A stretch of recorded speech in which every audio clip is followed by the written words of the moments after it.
Hello friends, today in this video I will show you how to delete a partition in Windows 7, 8, 10 or 11.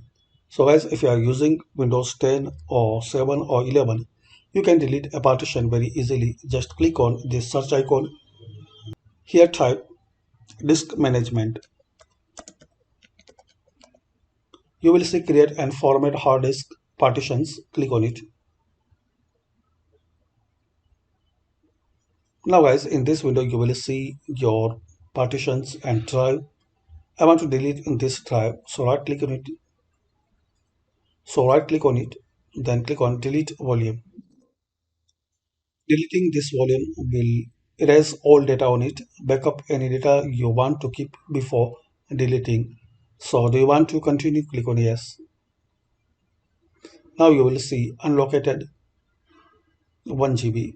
Now right click on your another drive, then click on extend volume, then click on next. And here guys, you will see these options. Click on next, again click on finish. That's it. So like this guys, you can delete a partition in Windows 7, 8, 10 or 11. Thanks for watching. Please comment this video useful for you or not.